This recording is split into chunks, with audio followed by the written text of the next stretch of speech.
Okay. దేవుని దయ వలన మనమందరం ఇలాగున చేరుకొని ఆ ప్రియ ప్రభువుతో సహవాసం చేయడానికి ప్రభు ఇచ్చిన ఈ సమయాన్ని బట్టి నేను ప్రభువుని ఎంతో స్తుతించుచూ ఉన్నాను. தேவன் கொடுத்த கிருபையினாலே நீ இப்படியாக கூடி வந்து நாம் தேவனுடைய வார்த்தையை நாம் தியானிக்கப்படும்படியாக கூட்டி வந்ததற்காக நாம் தேவனை மகிழ்ப்படுத்துகிறோம், தேவனை ஸ்தோத்திரிக்கிறேன். మనము కీర్తనల గ్రంథం 4వ కీర్తనను ధ్యానం చేస్తున్నాం. நான்காம் சங்கீதத்தை குறித்து நாம் தியானித்து வந்து கொண்டிருக்கிறோம். ఆ వచనాలు ఆ చరణాలు చదువుతాను, జాగ్రత్తగా వినండి. அந்த வசனத்தை நான் படிக்கிறேன், జాగ్రత్తగా நீ கேளுங்கள்.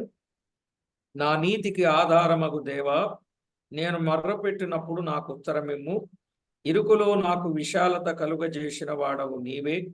నన్ను కరుణించి నా ప్రార్థన అంగీకరించుము. నరులారా, ఎంతకాలము నా గౌరవమును అవమానముగా మార్చెదరు?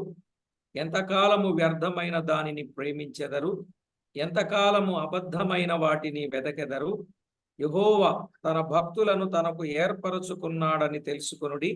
నేను యెహోవాకు మొర్రపెట్టగా ఆయన ఆలకించును. భయము నొంది పాపము చేయకుడి. మీరు పడకల మీద నుండగా మీ హృదయములలో ధ్యానము చేసుకొని ఊరకుండుడి. నీతియుక్తమైన బలులు అర్పించుచు యెహోవాను నమ్ముకొనుడి. నాలుగాం సంగీతం 1 முதல் 5 వచనాలు పడితే ఓకే అన్న కరెక్ట్. చదవబడిన ఈ లేఖనాల కొరకై ప్రార్థన చేద్దాం. వాసిపట్టు సంగీతం జెబికెలాం.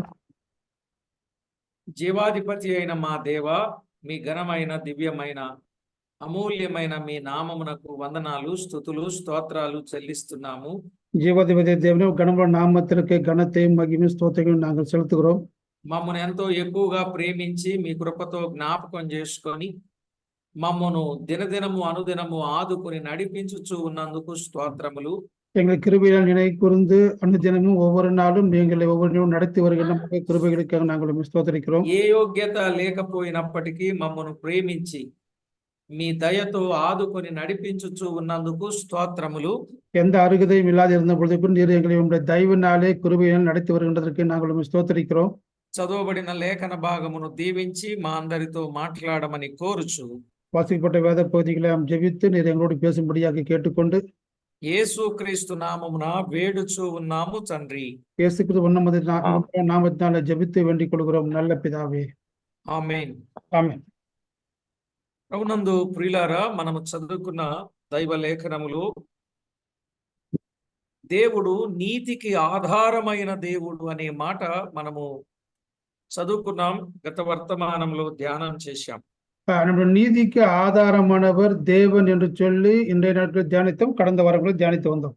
అందుకే ఆయన నామమును అగౌరవముగా అవమానపరచకుండగా మనం ఉండాలి. ஆகையால் அவருடைய நாமத்தை நாம் கௌரவம் இல்லாதபடிக்கும் அவமானப்படுத்தாதபடிக்கும் நாம் அந்த நாமத்தை வழங்க வேண்டும். వ్యర్థమైన వాటిని ప్రేమింపకుండా ఉండాలి. வீணானதை நாம் விரும்பாமல் மாயை பின்பற்றாமல் இருக்க வேண்டும். అబద్ధమైన వాటిని వెదకకుండా ఉండాలి. நம்ம பொய்யை நாடாமல் அதை பின்பற்றாமல் நாம் இருக்க வேண்டும்.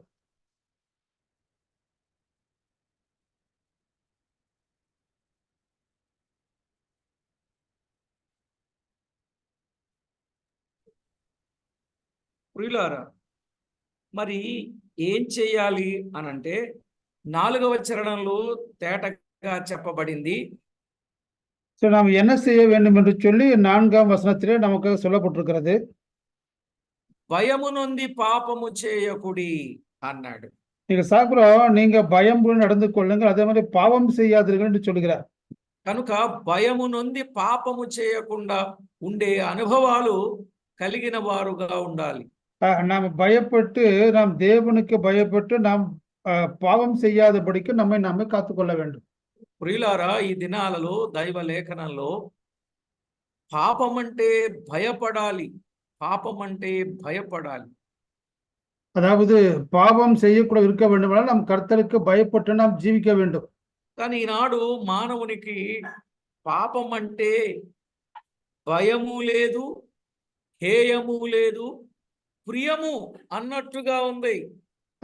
இந்த நாட்களில் அநேகர் பயம் இல்லாம பக்தி இல்லாம அது பாவத்தை விரும்பி செய்கிறார்கள் என்று பார்க்கிறோம். ఆ మానవునికి పాపం అంటే భయము లేకుండగా జీవిస్తూ ఉన్నాడు. மனிதன் பயம் இல்லாம இன்னும் பாவத்திலே வாழ்ந்து கொண்டிருக்கிறான். అసలు మీరు అనొచ్చు, పాపం అంటే ఎందుకు భయపడాలి అని. ஒரு விசுவாசி பாவம் செய்வதற்கு அவன் பயப்பட வேண்டும். ஏனென்று சொன்னால் ఎందుకంటే ఈ- ఈ పాపం అనేది మనిషి జీవితాన్ని మొట్టమొదటిగా ఏం కలిగిస్తుందంటే హెబ్రీ పత్రిక 3:15 இந்த பாவமாகப்பட்டது முதலாக மனிதன் வாழ்க்கையில் அதை என்ன செய்கிறது என்று சொன்னால் எபிரேயருக்கு எழுதின நிருபம் 3ஆம் அதிகாரம் 15ஆம் வசனத்தில் நாம் பார்க்கும் பொழுது పాపం అనేది మనిషికి మొట్టమొదట భ్రమ కలిగిస్తుంది. அதாவது முதலாவது பாவம் என்ன பண்றதுன்னா ஒரு மனிதனை மயக்குகிறது என்று பார்க்கிறோம். నిజమే, రకరకాల ఆకర్షణలతో, రకరకాల ఆలోచనలతో, రకరకాల ఆశలు చూపి మానవుని భ్రమ కలిగిస్తుంది పాపం. விதவிதமான ஆசை விதவிதமான தோற்றங்களை கொடுத்து மனிதனை என்ன படுகிறதுன்னா அந்த பாவம் மனிதனை வசப்படுத்துகிறது என்று நாம் பார்க்கிறோம். భ్రమ కలిగించిన పాపం ఏం చేస్తుంది అనంటే రోమా పత్రిక 7వ అధ్యాయం 14వ వచనం ప్రకారంగా ఆ పాపం మానవుని కొనేస్తుంది. ఎంత రేటు పెట్టైనా కొనేస్తుంది. இப்படிப்பட்ட மயக்கத்தில் இருக்கிற மனிதன் என்ன பண்ண பார்க்கின்ற பொழுது அது என்ன பண்ணுதுன்னு சொன்னா ரோமர் 7:14 பாவத்திற்கு கீழாக மனிதன் விற்கப்படுகிறான் என்று நாம் பார்க்கிறோம். ప్రియులారా, జాగ్రత్తగా వినండి. పాపం మానవుని భ్రమ కలిగించి, పాపం మానవుని కొనేసి, పాపం మానవుని దాసునిగా చేసుకుంటుంది. యోహాను సువార్త 8:34 இங்க பார்க்கிறோம் பாவம் மனிதனை மயக்குகிறது. அடுத்தது பாவம் மனிதனை என்ன பண்ணுதா அவன் பாவத்துக்கு மனிதன் விற்கப்படுகிறான். அது மாத்திரமல்ல யோவான் 8:34 பார்க்கும் பொழுது பாவம் மனிதனை என்ன பண்றோமா ஆட்கொள்ள அடிமையாகி போய் நான் பார்க்கிறோம். పాపం చేయు ప్రతివాడు పాపానికి దాసుడు అని చెప్పాడు అక్కడ. பாவம் செய்கிற ஒவ்வொரு மனிதனும் என்ன பண்ணுமா பாவத்திற்கு அவன் அடிமையாக கிடக்கிறான் என்று பார்க்கிறோம். ఆ మాటను బట్టి మనకు అర్థమయ్యేదేమిటి? ఇక పాపం అనేవాడు బాస్ అవుతాడు, పాపం చేసేవాడు దాస్ అవుతాడు. பாவம் ஒரு மனிதனை ஆளுகின்ற பொழுது பாவம் ஒரு தலைவனாக காணப்படுகிறது, எஜமானாய் காணப்படுகிறது. பாவம் செய்கிறவன் எஜமானுக்கு அடிமையாகி போயிறான் என்று பார்க்கிறோம். కాబట్టి పాపం అనేది భయము నొంది మనము చేయకుండా ఉండాలి. பாவம் என்று சொன்னால் நாம் பயந்து பாவத்தை நம் வாழ்க்கையில செய்யக்கூடாது இதனால் போதிக்கப்படுகிறோம். ఇక దాసుని చేసిన తర్వాత అధికారం వానికి అప్పగించబడుతుంది కాబట్టి ఇప్పుడు వానిని ఏలుబడి చేసేది పాపమే. రోమాపత్రిక 6:12 ప్రకారం இங்க பார்க்கிறோம் ஒரு மனிதன் பாவத்துக்கு உள்ளாக்கப்பட்ட பொழுது அவன் அடிமையாகி போகின்ற பொழுது அவன் பாவத்தினுடைய அதிகாரத்துக்கு உட்படுகிறான். அந்த அதிகாரம் அவனை ஆளுகிறது பார்க்க ரோமர் நிருபம் 6ஆம் அதிகாரம் 10వ వచనం. పాపము ఏలుబడి చేసేదిగా 14వ వచనం పాపం ప్రభుత్వము చేసేదిగా ఉన్నది. பார்க்கிறோம் ரோமர் 6:12 பார்க்கின்ற பொழுது அவன் பாவத்திற்கு அவன் செயலை கீழ்ப்படுகிறான். ரோமர் 6:14 பார்க்கின்ற பொழுது பாவம் என்ன பண்ணுமா பாவம் அவனை மேற்கொள்கிறது நாம் பார்க்கிறோம். ప్రియులారా, జాగ్రత్తగా వినండి. పాపం మానవుని ఏలుబడి చేస్తుంది, ప్రభుత్వము చేస్తుంది. ఇంకా సిట్ అంటే సిట్టు, స్టాండ్ అంటే స్టాండ్ అనే స్థితికి వచ్చేస్తాడు మానవుడు. பாவம் அவனை ஆளுகை செய்கிறது, பாவம் அவனை அதிகாரம் அவனை மேற்கொள்ளுகிறது. அதனால அவன் மாம்சத்துக்குரியவனாய் இருந்து அது என்ன பண்ணுமா உட்காரு எழுனா எழு அப்படின்னு சொன்னா பாவத்தினுடைய அதிகாரத்தின் கட்டுப்பாட்டுக்குள் அவன் கொண்டு வரப்படுகிறான் என்று பார்க்கிறோம். కనుక ప్రియులారా, భయము నొంది పాపము చేస్తే, భయము లేకుండా పాపము చేస్తే ఆ పాపము యొక్క శిక్ష, ఆ పాపము యొక్క ఫలితం, ఆ పాపము యొక్క జీతం, ఆ పాపము యొక్క ప్రయోజనం ఏంటో తెలుసా? ஒரு மனிதன் பயம் இல்லாமல் பாவம் செய்கின்ற பொழுது அந்த பாவத்தினால் வரக்கூடிய விளைவு, பாவத்தால் வரக்கூடிய சிக்ஷை, பாவத்தினால் வரக்கூடிய விரோதமான காரணம் என்னன்னு சொன்னா, పాపం వలన వచ్చే అవార్డ్, రివార్డ్, గిఫ్ట్స్ ఏంటో బైబిల్లో చాలా స్పష్టంగా చెప్పబడ్డాయి. பாவத்தால் வரக்கூடிய பலன், பாவம் செய்கின்ற பொழுது வெகுமதி, பாவத்தினுடைய அந்த பலனை நாம் பார்க்கின்ற பொழுது வேதம் தெளிவாய் சொல்லப்பட்டிருக்கிறது. దైవ లేఖనములో మనము చూచినప్పుడు సామెతల గ్రంథం 14వ అధ్యాయం 34వ వచనాన్ని మనము చదివితే, நாம் பார்க்கிற பாவத்தை விளைவை நாம் பார்க்கின்ற பொழுது நீதிமொழிகள் நிருப புஸ்தகம் 14ஆம் அதிகாரம் 31வது வசனம். పాపము ప్రజలకు అవమానము తెచ్చును. அங்க பார்க்கிறோம், పాపము ప్రజలకు అవమానం తెస్తుంది. நம்ம 34 பார்க்கிறோம், பாவமும் அந்த ஜனத்திற்கு இகழ்ச்சி, இன்னும் சொல்ல போனா பாவம் ஜனத்துக்கு அவமானத்தை கொண்டு பார்க்கிறோம். అవునండి, పాపం చేసేవారు అవమానాల పాలైపోతారు, అవస్థల పాలైపోతారు. பாவம் செய்கிற ஒவ்வொரு மனிதனும் என்ன பார்க்கிற அவமானம் அடைகிறான். அது மாத்திரமல்ல, அவன் அவஸ்தை அநேக சிற்சையிலும் கூட உட்படுத்தப்படுகிறான். కనుక జాగ్రత్త పడాలండి. పాపం ప్రజలకు అవమానము తెస్తుంది కనుక జాగ్రత్త పడాలి. చూడండి, పాపం చేసిన వాళ్ళు ముఖం చాటేసుకుంటారు, షర్ట్లు లాక్కొని కప్పుకుంటారు, క్లాత్లు, చున్నీల, ఆడవాళ్ళైతే చున్నీలు, చీరలు కప్పుకుంటారు, ఏమీ లేకపోతే హ్యాండ్ బ్యాగ్లు కప్పుకుంటారు, ఇంకా కావాలంటే ఏమీ లేకపోతే చేతులు అడ్డం పెట్టుకుంటారు. కారణం ఏంటి? వారి పాపం వారికి అవమానం తెస్తుంది. మీడియాకు దొరకకుండా అట్లా చేస్తారు. நான் பார்க்கிற மீடியாக்களில ஒரு மனிதன் பாவம் செய்கின்ற பொழுது அவன் கேமராக்கள் என்ன பண்றான், கைகளை வைத்து மறைத்துக் கொள்ளுகிறான், பேகை வைத்து மறைத்துக் கொள்கிறான், துணியை வைத்து மறைத்துக் கொள்கிறான், இல்ல கர்ச்சிப்பை வைத்து மறைத்துக் கொள்கிறான். அந்த காரணம் என்ன சொன்ன பார்க்கணும், அவன் செய்த பாவம் அவனை அவமானத்துக்கு உட்படுகிறது. அந்த அவமானத்தில் தன்னை மறைத்துக் கொள்கிறான் என்ன பார்க்கிறோம். అంత అవమానం తెచ్చే పాపం ఎందుకు చేయాలి చెప్పండి? அப்படிப்பட்ட அவமானம் தரக்கூடிய பாவத்தை அவன் ஏன் செய்ய வேண்டும்? పాపము వాళ్ళని భ్రమలో పడేసింది గనుక దాని వల్ల వాళ్ళు అలాగూ తయారవుతున్నారు. பாவம் அவனை மயக்கி அவனை பிரமைக்கு உள்ள ஆட்கப்பட்டதினாலே அவன் தொடர்ந்து அவன் பாவம் செய்கிறவனை காணப்படுகிறான். కనుక జాగ్రత్త పడాలి ప్రియులారా. దైవ లేఖనంలో వ్రాయబడిన వాస్తవిక సత్యాన్ని ప్రతి ఒక్కరూ అర్థం చేసుకోవాలి. ఈ పాపం ప్రజలు విచ్చలవిడిగా చేయటం మూలాన పాపం వల్ల ఏంటి ఫలితం అంటే, కీర్తన 38:3 అనారోగ్యం అన్నాడు. ஒருவன் பாவத்தை விடாதபடிக்கு அவன் தொடர்ந்து செய்து கொண்டிருந்தால் அந்த பாவத்தினுடைய விளைவு என்னன்னு சொன்னா, 38ஆம் சங்கீதம் 3வது பார்க்கிறோம், அவன் மாம்சத்திலே ஆரோக்கியம் இல்லை, பாவத்தினாலே எலும்புகள் சௌக்கியம் இல்லைன்னு நம்ம பார்க்கிறோம். అర్థమైందండి? పాపం ప్రజలకు అవమానము తెస్తుంది, అవమానం. రెండవది అనారోగ్యం తెస్తుంది. పోనీ ఆరోగ్యం బాగుంటుందంటే బాగుండదు, అనారోగ్యాన్ని తెచ్చి పెడుతుంది పాపం. பாவத்தை பார்க்க முதலில் அவனுக்கு அவமானத்தை கொண்டு வருகிறது. இரண்டாவது நான் பார்க்கிறோம், பாவத்தினாலே அவன் மாம்சத்துல எலும்புல என்ன இல்லை, அவனுக்கு ஆரோக்கியம் இல்லை, அவனுக்கு சுகமும் இல்லைன்னு நாம் பார்க்கிறோம். పాపం ప్రజల విషయములో ఏం చేస్తుంది?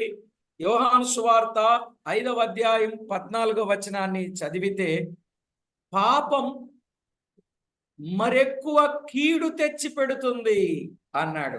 ஒரு மனிதன் பாவத்தை செய்து கொண்டே இருப்பானால் அந்த என்ன பண்ண பார்க்கின்ற பொழுது அந்த பாவம் அவனுக்கு அதிக கேடுகளை கொண்டு வருகிறது என்ன பார்க்கிறோம். చూసారా? పాపం ప్రజలకు మరి ఎక్కువ కీడు. ఒకనాడు శుద్ధుడయ్యాడు, ప్రభు కృపను బట్టి పాపాలు క్షమించబడ్డాయి. ఆ క్షమించబడిన వ్యక్తి ఇప్పుడు వెళ్ళి మళ్ళా పాపం చేస్తే మరెక్కువ కీడున్నది. ஒரு மனிதன் தேவனுடைய கிருபையினாலே சுஸ்தமாக்கப்பட்டான், பாவத்திலிருந்து விடுதலையாக்கப்பட்டான், அவன் மீண்டும் போய் அதே பாவத்தை செய்கின்ற என்ன பண்ணாவன், அதிக கேடு அவனுக்கு உண்டாகும் என்று நாம் பார்க்கிறோம். ప్రియులారా, జాగ్రత్తగా వినండి. దైవ లేఖనంలో వ్రాయబడిన వాస్తవం, మరి ఎక్కువ కీడు అది రాకుండా ఉండాలంటే భయము నుండి పాపము చేయకుడి. அதிக நீங்கள் மீண்டுமாய் பாவம் செய்கிறவர்களுக்கு அதிகமான கேடுகளை விளைவுகளை கொண்டு வரும். அதனால் நீங்க பாவத்திற்கு பயந்து பாவம் செய்யக்கூடாதபடிக்கு தன்னை காத்துக்கொள்ள வேண்டும். ప్రియులారా, దేవుని వాక్యములో వ్రాయబడిన మాట, పాపం వలన వచ్చేదేమిటి అనంటే, ఇర్మియా గ్రంథం 5వ అధ్యాయం 25వ వచనంలో పాపము వలన ఏ మేలు జరగదు అని చెప్పాడు.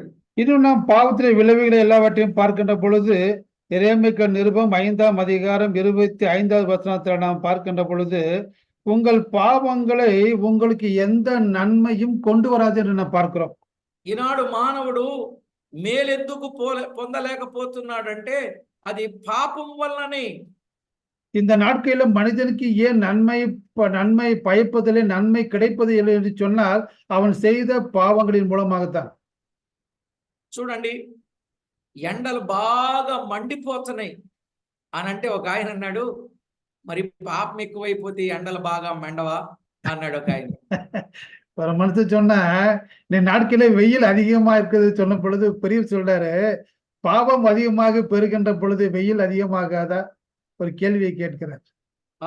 దుబాయ్లో వర్షాలు బాగా పడి జన నష్టం, ఆస్తి నష్టం, ప్రాణ నష్టం జరుగుతుంది. ఎందువల్ల అంటే అక్కడ కూడా పాపం ఎక్కువైపోయింది, అందుకే వరదలు అంటున్నారు. துபாயில பார்க்கணும், கர்நாடகால வெள்ளம் வந்தது, வெயில் வந்தது, அநேக நஷ்டங்கள் ஏற்பட்டது. அங்கும் கூட என்ன பண்ணுதா, பாவத்தின விளைவு எங்கு அதிகமாகிறதோ அங்கு கேடும் அதிகமாகிறது என்று அழிவு அதிகம் பார்த்தோம். ఎక్కడ ఏ విపత్తు జరిగినా అది మానవుని పాపాన్ని బట్టే జరుగుతుందనేది, అది భూకంపం కావచ్చు, అది మరొకటి కావచ్చు, పాపం వలనని ఇలాంటి విపత్తులు జరుగుతున్నాయి అని సహజంగా మాట్లాడుతూ ఉంటారు. இன்னைக்கு ஜனங்கள் அதிகமாக பேசுவது என்ன சொன்னா, ஒரு மனிதனுக்கு கேடு வருகின்றது, உலகத்திற்கு இப்படிப்பட்ட அழிவுகள் வருகின்ற பொழுது எதனால் என்று சொன்னால் இது மனிதனுடைய பாவத்தின் விளைவுகளே என்று சொல்லி அநேகர் பேசிக் கொண்டிருக்கிறார்கள். పాపము వలన ఏ మేలు పొందలేకపోతారండి మనుషులు. ஒரு மனிதன் பாவம் செய்கின்ற பொழுது அவனுக்கு எந்த நன்மையும் கிடைக்காது என்று நாம் பார்க்கிறோம்.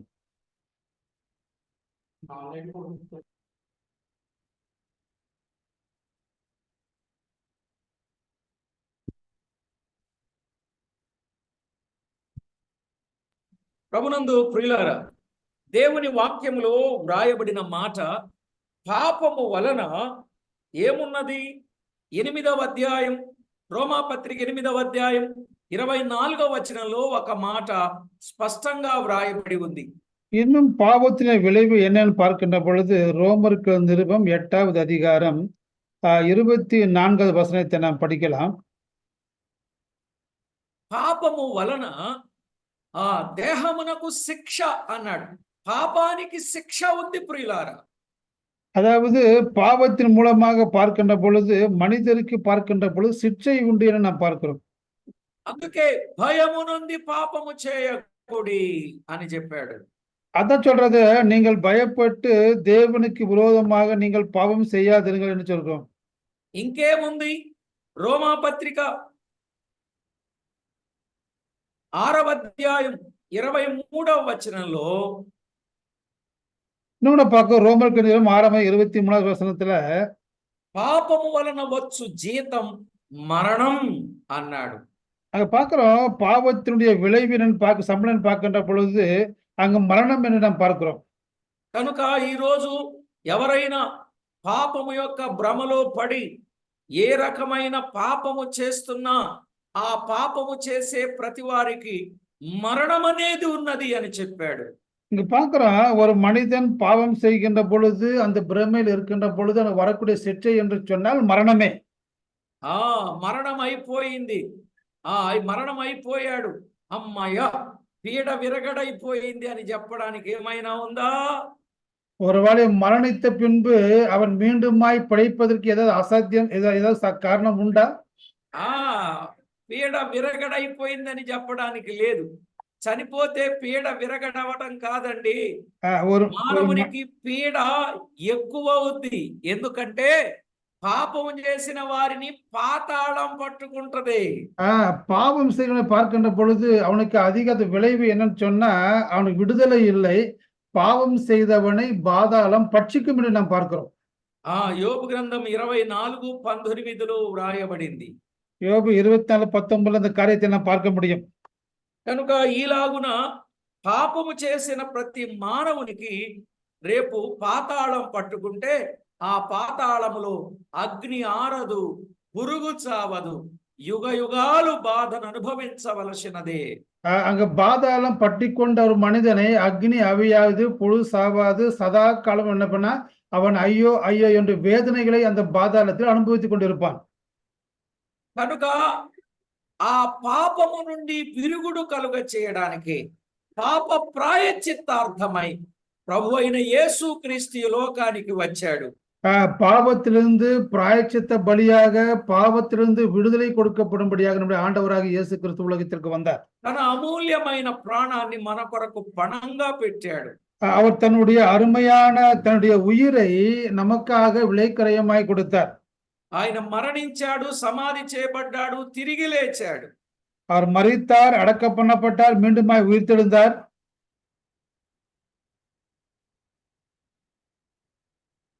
ఎవరైతే తమ పాపాన్ని తాము ఒప్పుకొని విడిచిపెడతారో వారు పవిత్రులవుతారు, శుద్ధీకరించబడతారు. எவனாவது தேவனை விசுவாசித்து பாவத்தை விட்டுவிடுகிறவன் அவன் இரக்கம் பெறுகிறான், அவன் சுத்தமடைகிறான். కనుక ప్రతి వ్యక్తి కూడా పాపము నుండి విడుదల పొంది, పాపానికి క్షమాపణ పొంది, పరిశుద్ధులుగా మార్పు చెందవలెనని ప్రభువైన దేవుని పేరట ప్రేమతో మనవి చేస్తూ ఉన్నాం. ஒவ்வொரு மனிதனும் பாவத்திலிருந்து விடுதலை பெற்று, பாவத்திலிருந்து மன்னிப்பை பெற்றுக்கொண்டு, ஒவ்வொரு மனிதனும் பரிசுத்தமாக சமாதானமாய் ஜீவிக்கப்பட வேண்டும் என்று நாங்கள் கேட்டுக்கொள்கிறோம். కనుక భయము నుండి పాపము చేయకుడి అన్నాడు. அங்க பார்க்கிறோம், நீங்க தேவனுக்கு பயப்பட்டு நீங்க என்ன பண்ணுங்க, பாவம் செய்யக்கூடாது என்று நாம் பார்க்கிறோம். ప్రియులారా, మనుషుడు భయము నుండి పాపము చేయకుండా ఉండడం అతనికి ఎంతో మంచిది. ஒரு மனிதன் தேவனுக்கு பயப்பட்டு பாவம் செய்யக்கூடாது இருப்பது அவனுக்கு நன்மையை கொண்டு வருவதை நாம் பார்க்கிறோம். ఎందుకు అనంటే ఎవరిలో అయితే పాపము లేదో వారు పరలోక రాజ్యానికి వారసులు అవుతారు. யாரெல்லாம் பாவம் இல்லாமல் இருக்கிறானோ அவன் பரலோகத்திற்கு அவன் கொண்டு போக வாரிசாக காணப்படுகிறான்.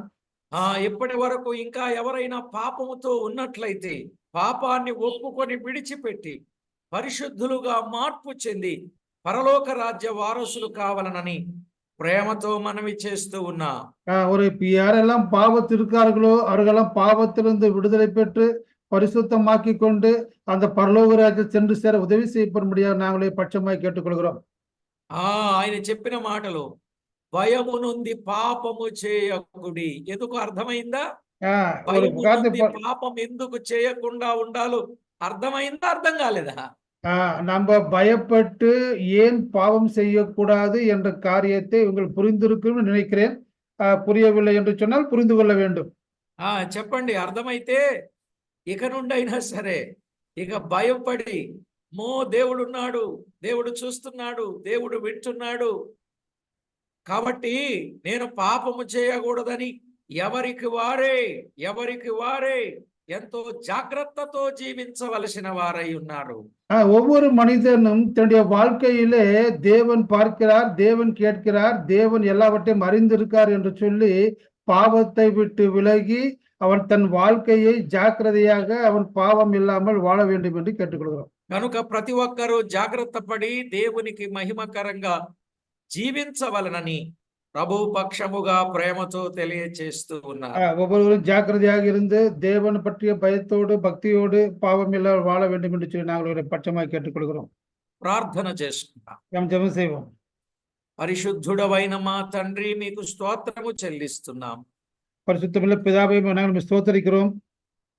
మీ దివ్య లేఖనములు వ్రాయించిన ప్రతి సత్యాన్ని బట్టి మిమ్మును స్తుతిస్తున్నాం. வேத பிரமாணத்தை எழுதி கொடுத்த ஒவ்வொரு சத்தியத்திற்கு நாங்கள் ஸ்தோத்திரிக்கிறோம். అన్ని విషయాలలో ఎల్లవేళలా మీ కనికరము మాపై ఉంచి మమ్మను కాపాడుచూ ఉన్నందుకు స్తోత్రాలు అర్పిస్తున్నాం.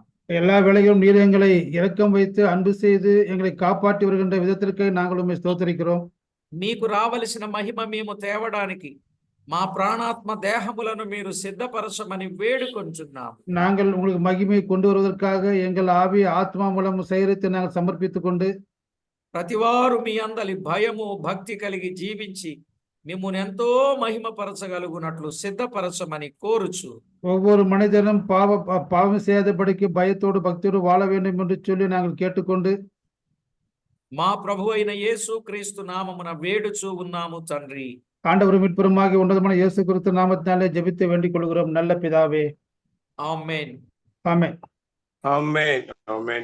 Thank you, ప్రభునందు brother. ప్రియులారా, భయము నుండి పాపము చేయకుడి, ఎంత గొప్ప సత్యం ఉన్నదో చూడండి.